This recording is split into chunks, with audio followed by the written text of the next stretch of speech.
I want you to picture a scene. It's a Friday night, maybe 20 minutes before a dinner party is supposed to start at your place. Okay. You are standing in the middle of your kitchen, just staring at the countertop. And you're doing that frantic, high-stakes mental math that every host knows. Oh, I know this feeling well. You're looking at a bowl of chips and thinking, is that enough? You're looking at the pizza and calculating, slice per person ratios. You are spiraling. That's the universal panic of the host. And it feels so trivial in the moment, like it's just about hospitality, but it's resource management in its most primal form. Exactly. It's your tribal survival mechanisms just kicking in over a bowl of guacamole. It really is survival mode. Yeah. And that specific anxiety, that deep human need to quantify the chaos of the world to make sure we make it through the night is actually the hidden engine behind today's deep dive. We are looking at a source that, at first glance, seems almost comically simple. It does. We're doing a deep rhetorical analysis of Let's Go Student Book Unit 1. Which is an English language textbook for children. We're talking bright colors, cartoons, really simple sentences. Right. But our mission today is to look past the illustrations and unpack the hidden logic of how we categorize our reality. Because when you actually read this thing, and I mean really read it, it's not just teaching words, it's teaching a worldview. That is the goal. We're going to see how language forces us to structure our world. We're going to see how we move from the snacks in a pantry to the dinosaurs of the Cretaceous period. And why those two things are actually connected by the same logic. It sounds like a massive leap, but as we'll see, the math holds up. We're going to explore the linguistic frameworks we use to quantify substance and time. We need to understand the container philosophy, the great divide between much and many, and then finally how we use those same tools to reconstruct the past. All right, let's get into it. Let's do it. So we start with what I'm calling the physics of food. As I was going through the source material, the first thing that struck me is how abstract food actually is until we trap it. The text lists things like tomatoes and beans, but it doesn't really let you just say, we have beans. No, and that's a profound linguistic distinction. In the world of this text, and, really in the logic of English grammar, raw substances are often viewed as chaotic. They're uncountable masses. A pile. Yeah, a pile. If you just have a pile of beans, that's just a heap. You can't quantify a heap easily. You can't put a number on it. So the source introduces what we're calling the container rule. To communicate about these items effectively, the source forces the learner to use cans. We have 3 cans of tomatoes or cans of beans. The can provides the structure. It has to. It turns the chaos into data. A can is a unit. It's a binary. Yeah. You have it or you don't. It standardizes the food. Exactly. You know exactly how much is in a can. It transforms food into inventory. It's the same logic applied to the snack aisle. The text highlights potato chips and pretzels. But again, think about it. You would never say, I have 42 chips. Right. No one's doing that. No one counts the individual flakes of potato. You count the vessel. The text gives us a bag of potato chips or bags of pretzels. The packaging becomes the identity of the object. The bag is the promise of a certain amount of sustenance. Yeah. It gets even more interesting with the liquids. Physics dictates you can't hold water or soda in your hands. Well, not effectively. So the text gives us bottles of soda, bottles of water. But what I found really specific was how it handles large solids. Look at how it treats the pizza and the watermelon. This is the concept of partitioning. A whole pizza or a whole watermelon is treated as a singular, almost overwhelming unit. Too much for one person. Yeah, it's too much for one consumption event. So to consume it, you have to break it. And so the source introduces pieces. Piece of pizza, pieces of watermelon. Which implies the whole object is a communal resource and the piece is the individual ration. Exactly. And this leads right into that song in the text, One Piece of Pizza. Oh, the lyrics to this are fascinating. On a surface level, it's a catchy tune for kids. But if you read the lyrics as a dramatic monologue, it sounds like someone on the verge of a breakdown. It's just obsessive counting. It reads like an inventory check gone wrong. Listen to this sequence. As you start small. Oh, there is 1 piece of pizza. There are pretzels in a bag. 1 piece of pizza, pretzels in a bag. It's repetitive, almost like they're trying to convince themselves the food exists. Right. And then it ramps up. Oh, there are 3 cans of soda, 4 bags of potato chips. 4 bags. That's a very specific number. It's not some chips, it's 4. The singer is auditing the pantry. And then the chorus just hits the core anxiety we talked about earlier. The singer asks, Pizza, pizza, is there enough pizza? And finally, the relief, yes, there is. There's enough pizza. That yes is doing a lot of heavy lifting there. That is the moment the heart rate comes down. There's plenty of pizza pie, yes. That final yes in the lyrics, it feels like a victory scream, like they just avoided a famine. But this highlights the function of the grammar. We aren't just naming objects to identify them or, appreciate their flavor. We are determining sufficiency. The grammar is a tool for resource management. The question isn't, is this a pizza? The question is, will we starve? Or in a social context, will we be embarrassed because we ran out of food? That's the central question, is there enough?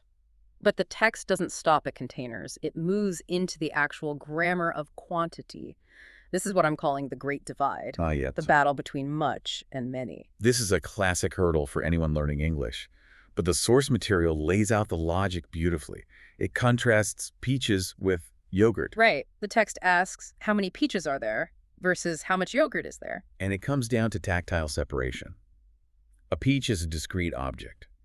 It has a skin that separates it from the universe. You can hold one? You can hold one peach, you can stack them. They are individuals, and therefore we use many. They're countable nouns. But yogurt is goop. Scientifically, yes. It's an amorphous semi-liquid. You can't hold one yogurt without a cup, which brings us back to the container concept. But as a substance, it's just mass. It flows. So it's uncountable. Right. So we asked how much, because we are measuring volume, not counting heads. The source provides these nuanced ways to describe the amounts, too. It's not just a number. If you have countable items, like the peaches, the text says you can have a lot of them, or a few. A few. That implies a small number, but a number nonetheless. 1, 2, 3. It suggests scarcity, but distinct scarcity. But for the uncountable items, like the yogurt, the alternative to a lot of isn't a few, it's a little. Right. You can't have a few yogurts unless you're counting the plastic cups in the fridge. If you're talking about the substance in a bowl, it's a little. It implies a small volume, not a small count. There's a chant in the text that reinforces this distinction. It's called, "Is there a lot of milk?" And the imagery is borderline hoarding. It says, there are bottles and bottles and bottles of milk. That repetition emphasizes the abundance. Bottles and bottles. We are safe. We have resources. It paints a picture of a stocked larder. But then it pivots to the popcorn. Is there a lot of popcorn? There's a little popcorn. Which, for a party context, is a tragedy. Yeah. A little popcorn is basically dust and unpopped kernels at the bottom of the bowl. That's a failed resource state. It is. And then there's the pancakes. Are there a lot of pancakes? No, there aren't. It's a binary outcome. It's not a few. It's just, no. The resource is depleted. The pancakes are gone. This actually brings us to our protagonists. The source introduces us to two characters, Jenny and Kate. And frankly, they are in the thick of it. The text says Jenny and Kate are getting food ready for a party, and we have this visual of them staring at a blue table covered in bowls. So we can essentially audit their inventory based on the image in the source. And if we look closely, we can actually deduce what kind of party this is going to be. Okay, let's look at the data. They have bowls of nuts, and the text describes it as a lot of nuts. Okay, so salty snacks are covered. That's a safe start. Nuts are high energy, good for grazing. But then look at the cupcakes. The text explicitly says there are a few cupcakes. Uh-oh, that is a dangerous ratio. A lot of nuts, but only a few cupcakes. If you have 20 guests and only 3 cupcakes, you have a social uprising on your hands. That is poor planning, Jenny. Very poor planning. And they have berries. A lot of blueberries versus a lot of cherries. It seems they've gone heavy on the fruit and nuts, but light on the baked goods. It reads like a very health-conscious party, minus the cupcake shortage, which is just going to cause jealousy.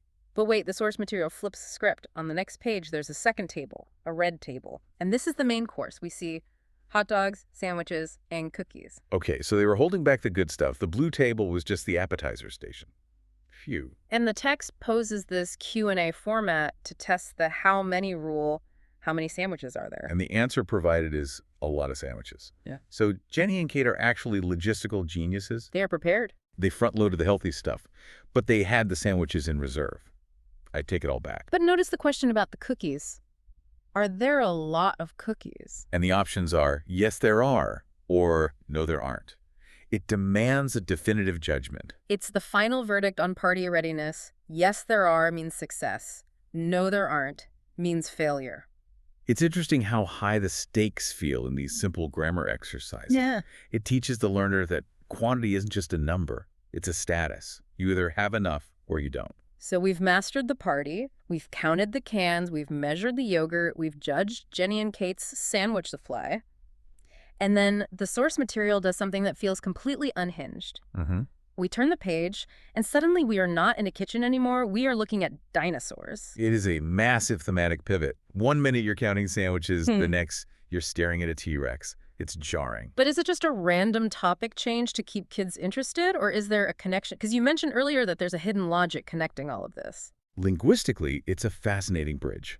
We move from how much food is here now to what happened then. We shift tenses. Exactly. We go from the present tense, is there, are there, to the past tense, was there, did they?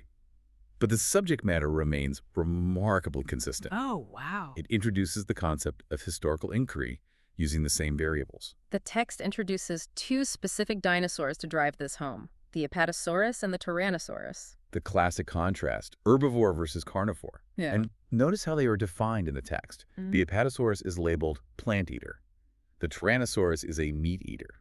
So we are still talking about food, just like with Jenny and Kate. Precisely. The theme hasn't actually changed. It's still about consumption, but now it's about biology and survival in the deep past rather than a party spread. It's the same resource management logic, just applied to evolution. Yes. The questions the text asks here are genuinely funny, though. It's trying to bridge the gap between the party food vocabulary and the dinosaurs. It literally asks, did they buy bags of dinosaur food?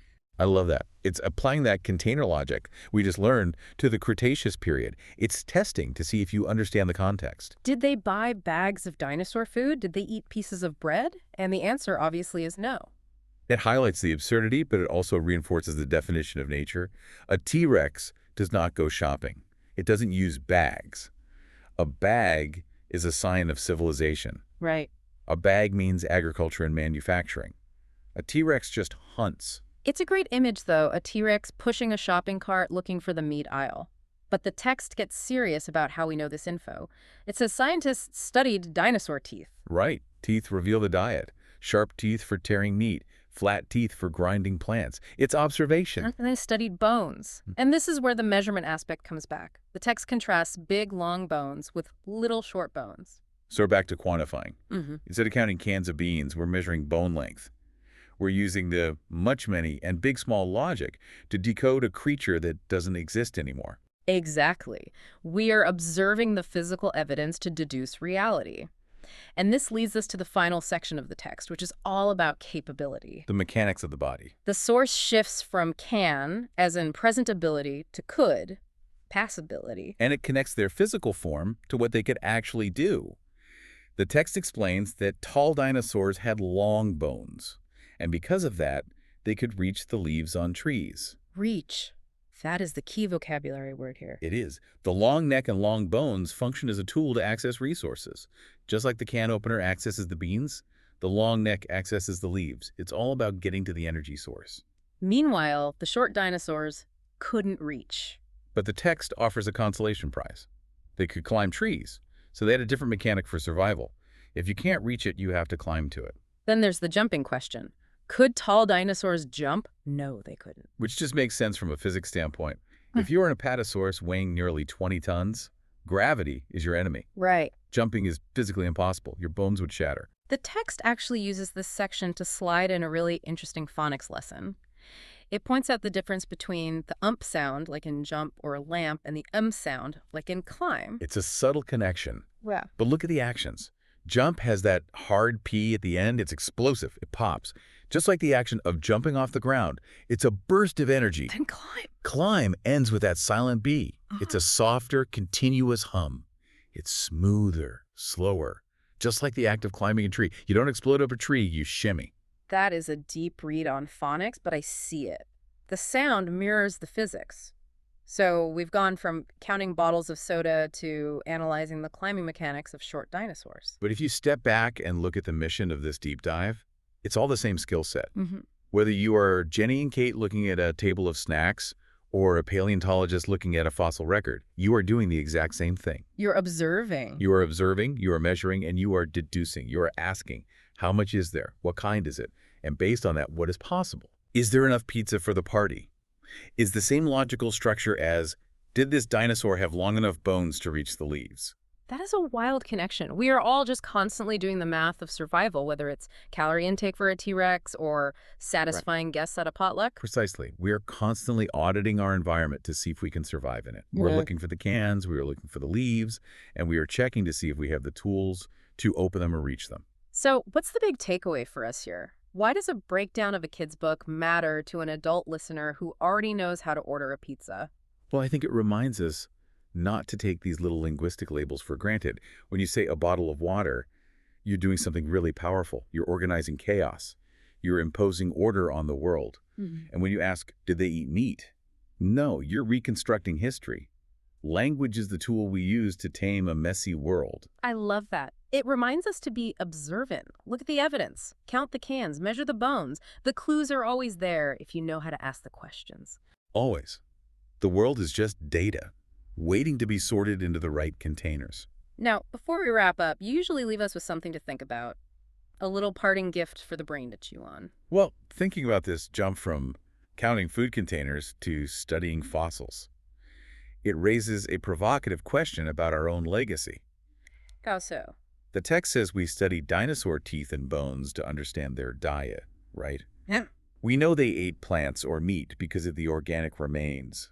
We look at the biology. Right, we find a sharp tooth, we know it ate meat. But imagine a scientist millions of years in the future digging up our civilization. Okay, future paleontologists digging up New York or London. If our bones don't survive but our trash does, they aren't going to find meat or vegetables. Those decompose, they're gone in winks. What are they going to find? They're going to find the plastic, the landfill. Exactly. They're going to find millions of fossilized aluminum cans, glass bottles, and plastic bags. Oh, wow. So if they use the same logic we use on dinosaurs, would they conclude that our diet consisted entirely of containers? Would they think we ate the aluminum? Because if you just look at the bones of our society, the things that last, it's just cans and bottles. We are defined by our vessels. That is a terrifying thought. We aren't meat eaters or plant eaters. We are can eaters. According to the fossil record of the future. Maybe. That's all that'll be left to count. Well, on that existential note, I'm going to go check my pantry and make sure I have enough bags of chips, just in case the future archaeologists need more data. Keep counting. Thanks for listening to this deep dive into Let's Go Unit 1. We'll see you next time.